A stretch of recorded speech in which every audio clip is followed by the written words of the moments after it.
Therefore, rather than turn this show into merely one that is about the miracles that Allah did for the children of Israel and diverting it from our topic of the Ark of the Covenant, we will just stick to quoting a few of those miraculous miracles and then return to our subject, because these miracles that I'm about to quote are related to our actual subject and are very, very beneficial. Some of the miracles that we can perhaps recount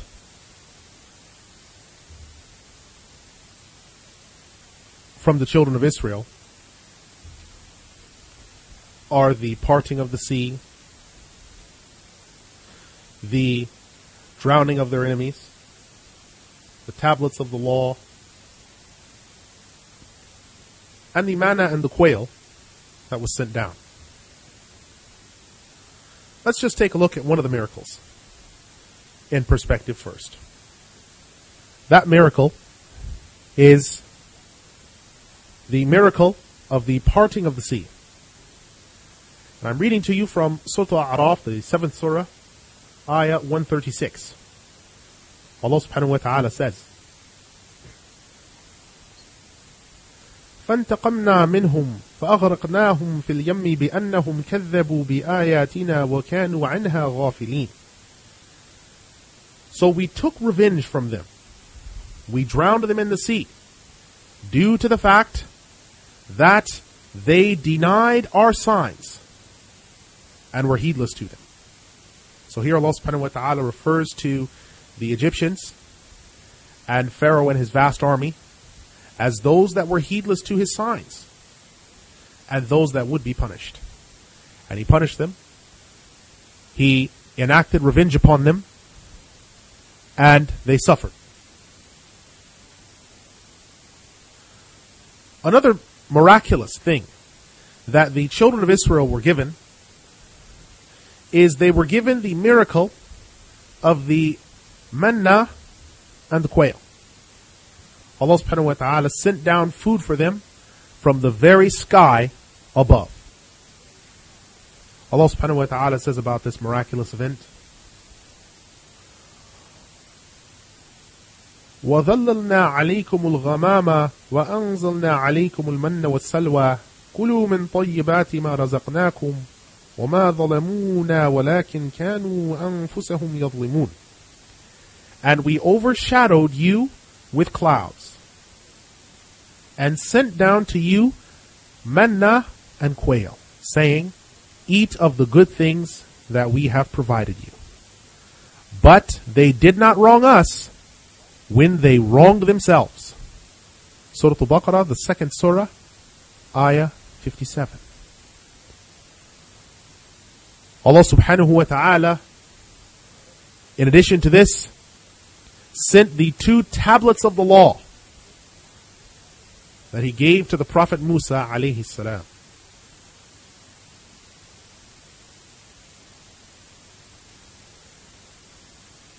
These tablets of the law, Allah subhanahu wa ta'ala says about them, وَكَتَبْنَا لَهُ فِي الْأَلْوَاحِ مِنْ كُلِّ شَيْءٍ مَوْعِظَةً وَتَفْصِيلًا لِكُلِّ شَيْءٍ فَخُذْهَا بِقُوَّةٍ وَأْمُرْ قَوْمَكَ يَأْخُذُوا بِأَحْسَنِهَا. And we wrote for him on the tablets the lesson to be drawn from all things, and the clear explanation from all things, and it was said, hold on to these with firmness, and proclaim to your people to take the best that is in it. This is from Surah Al-A'raf, the 7th Surah, Ayah 145. So what this is telling us is that Allah subhanahu wa ta'ala has sent down to them numerous miracles. Numerous.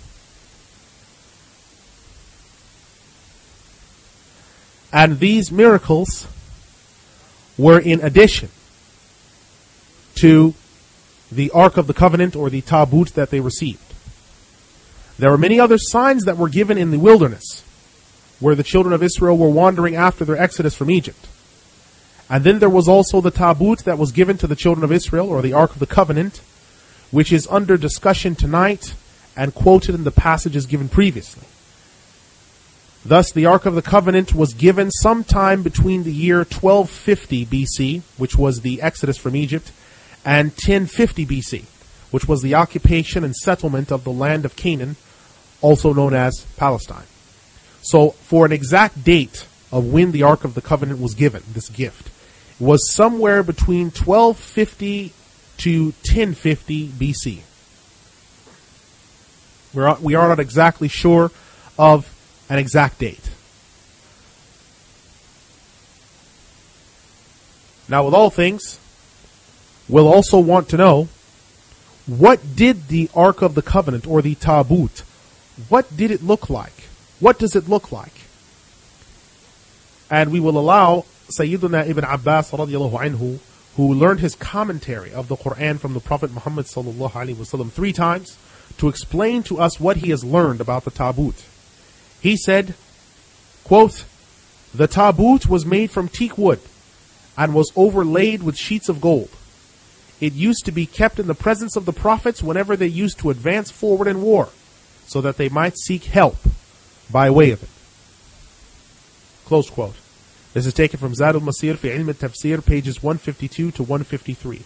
So Allah subhanahu wa ta'ala had this ark made by whoever He had enjoined to make it.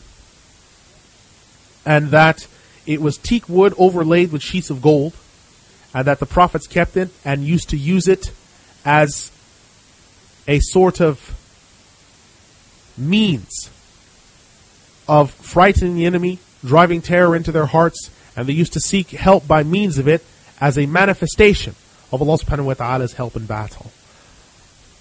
Another Sahabi by the name of Wahab ibn Munabbih radiallahu anhu, or a follower of them, a student of the Sahaba, he was a former Jewish rabbi and a convert to Islam. He said the following about the actual dimensions of the Tabut. So he's actually giving us some measurements now. He says, quote, "It was 3 cubits wide by 2 cubits tall." Close quote. This is taken from Zad al-Masir fi Ilm al-Tafsir, pages 152 to 153. Now, we don't use cubits as a measurement anymore, so we have to actually convert these measurements. 1 cubit is equivalent to 46 centimeters, or 18 inches. So therefore, it says that the Ark of the Covenant was 3 cubits wide. That means it was 54 inches wide, which is about 4.5 feet, or 138 centimeters wide, and 36 inches, or 3 feet tall, which would be 92 centimeters. So it was not a very large object, but it was more wide than it was tall.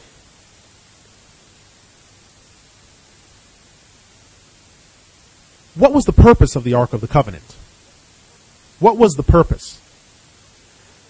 The purpose of the Ark of the Covenant was actually answered by Allah subhanahu wa ta'ala for us previously, when He spoke of the Ark of the Covenant and said, "And their prophet further said to them, indeed the sign of His kingdom will be that the Tabut will be brought to you with the Sakina, tranquility in it, from your Lord, as well as the remnants of what the families of Musa and Harun left behind. It will be carried by the angels. And indeed in that is a sign for you, if you are believers." This is taken from Surah Al-Baqarah, ayat 246 to 248. So it's saying that it was a sign of the kingdom of Talut. It was a sign of His. And it was a sign from Allah subhanahu wa ta'ala to the children of Israel. And it also had in it the tranquility, the Sakina. Now, where was the Ark of the Covenant kept while it was with the children of Israel? Where exactly was it kept? The Ark of the Covenant used to be kept in the actual Temple Mount, as is referred to by the Jews, the Temple Mount, or what's called Al-Haram al-Sharif in Jerusalem, where Masjid al-Aqsa and the Dome of the Rock now sit. is where the second Jewish temple, when they were in control of Masjid al-Aqsa, used to sit. And in the innermost sanctum of that temple, the first one, the innermost sanctum of that temple is where the Ark of the Covenant was kept, as the visible manifestation of Allah subhanahu wa ta'ala's help, His pleasure, and His power. It was a manifestation of that. Therefore, it was kept in the first temple for 410 years, up until its destruction, which we will speak about later.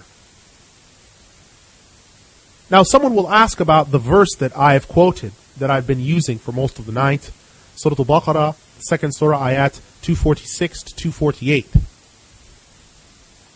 They will ask, why does the ayah mention that the tabut will be brought to them and not that it will be present?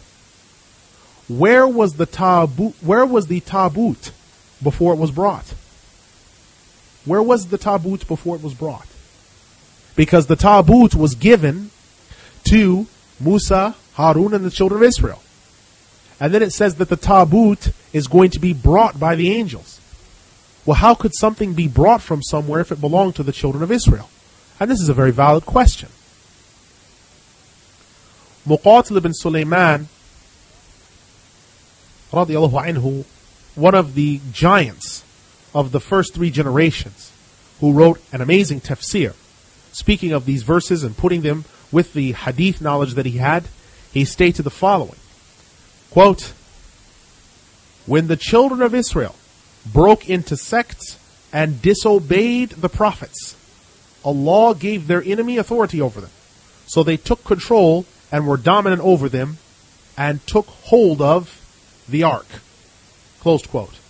This is taken from Zad al-Masir, pages 151 to 152. So originally it was with the children of Israel in the times of Musa and Harun, all the way up until one of the battles where the children of Israel became arrogant. And after they became arrogant, and after they broke into sects, they were defeated in battle by their enemies because Allah took His help from them. And then they eventually took control over the ark and had it with them. And so the children of Israel were without the ark of the covenant, for a period of time.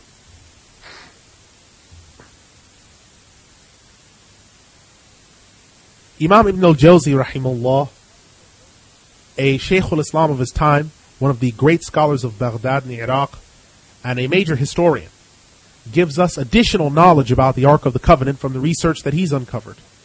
He says, quote, there are 2 points regarding the Ark of the Covenant. Firstly, that the Ark of the Covenant, was in the hands of the Amalekites,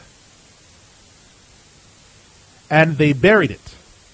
Ibn Abbas said that the Tabut was taken by the people of Jalut, and they buried it in their area. Then boils overtook them. Then they were destroyed. Then the people of another city took hold of it, and they were overtaken with trials. Then they were destroyed. Then others of them were taken hold of likewise. This took place until 5 cities were destroyed. Then they expelled it from their midst by placing it on 2 cows and facing them towards the children of Israel, so that it came into the presence of the angels who found it. The second point is that the Ark of the Covenant was in an undisclosed location. When Yahushua bin Nun succeeded them, no one knew where its place was until the angels brought it. And this is what Qatada has said. Closed quote. This is taken from Zad al-Masir, pages 151 to 152. Now, there are a number of things we want to keep in context here when speaking about this particular issue. One of them is that it refers to the Amalekites, or Amaleqa. The Amalekites, or the Amaleqa, this name can be referring to the actual people or to giants, because Amaleqa also means giant. And there were giants ruling the actual kingdom of Amaleqa. And Jalut, or Goliath in English, was from a race of giants. And there were giants ruling the kingdom that he came from.